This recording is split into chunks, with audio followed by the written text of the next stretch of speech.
साधक कि स्वप्न में भी कभी किसी को अपना न मान ले कि ये मेरा प्रिय है, नहीं तो वही तुम्हारे जीवन का घातक चिंतन वाला बन जाएगा, तुम्हारे चिंतन में बाधा पहुंचा देगा।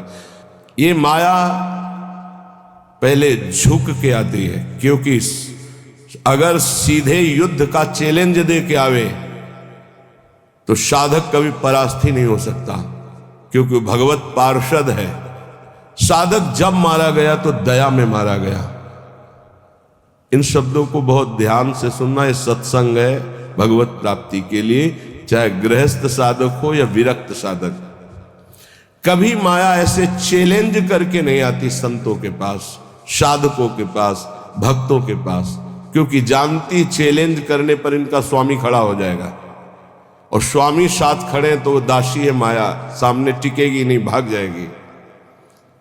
वो बड़ी चतुरता से आती, प्रवीणता से झुक के आती है और झुका के रौंद के जाती है। ये लिख लो कागज में, चाहे दिमाग में लिख लो।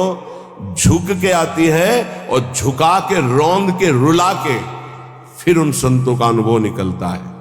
स्वप्न में भी कभी किसी को अपना ना माने। यहां जीवन में ये बात लिख लेनी चाहिए। ये अनुभव की बात है। विक्षेप त्रिभुवन में कोई नहीं डाल सकता। विक्षेप वही डाल सकता है जिसको अपना माना है, बस। वो चाहे वस्तु हो, चाहे व्यक्ति हो, चाहे स्थान हो, जिसे अपना मान लोगे वही तुम्हारे भगवत चिंतन में बाधा खड़ी कर सकता है, अन्यथा किसी की ताकत ही नहीं है।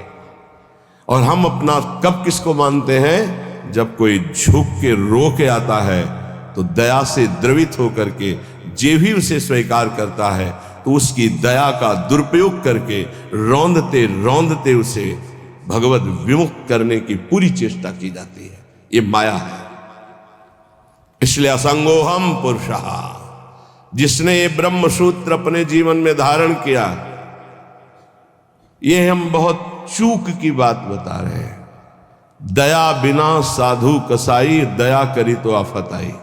जीवन में ये अनुभव की बात बता रहा हूं। जब कभी चूक हुई है तो दया के कारण हुई है, और जब कभी कोई विघ्न साधना में पड़ता है तो साधु की दया उसे फंसाती है। इसलिए वो दया जो हमारे प्रभु के चिंतन में बाधा पहुंचा दे, कभी नहीं। दया दूर से करनी चाहिए। उपदेश कर दे भगवान नाम वाणी लीला का और छोड़ दे। पर होता क्या है, ये समर्थों को उपदेश दिया जाता है। जिनको अपने बल से उठाकर भगवत प्राप्ति करानी होती है उनको उपदेश नहीं दिया जाता है, उनको गोद में लेके चला जाता है। पर ऐसे गोद में लेकर चलने के लिए चाहे अपनी दुर्गति हो जाए पर उनकी दुर्गति ना होने पावे, ऐसा स्वभाव संतों का, तो उनको दुख भोगना पड़ता है। यद्यपि उनकी ये महानता है पर उनको दुख भोगना पड़ता है। ये संसार उनको रुलाता है, ये संसार उनको पीटता है, ये संसार उनको मारता है, संसार उनके शरीर को नष्ट कर देता है। कितने उदाहरण हैं।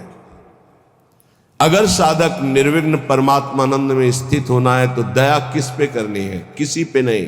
क्यों? क्योंकि सब भगवान का स्वरूप है। हम खुद दया के पात्र हैं। सब हम पर दया करें, हाथ जोड़ के त्रणादपि सुनिचेन तो निकल जाओगे।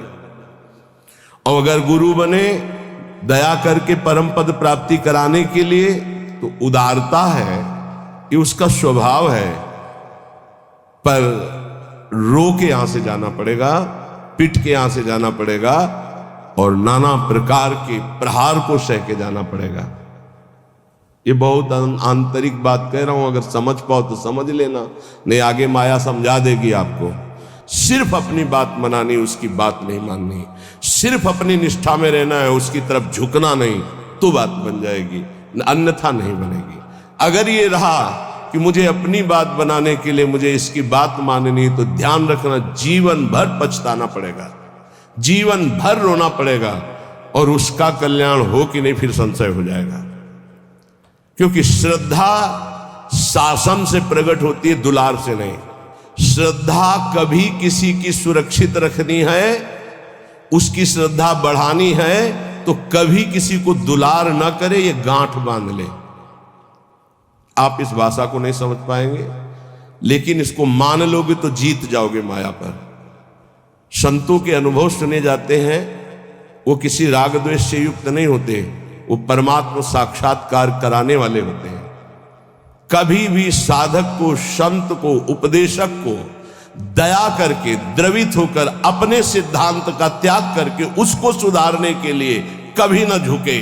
अगर अपने सिद्धांत से उसका उद्धार होता है तो ठीक है, अपने सिद्धांत को त्याग दिया तो जीवन भर पश्चाताप रहेगा और सामने वाले का उद्धार नहीं हो सकता।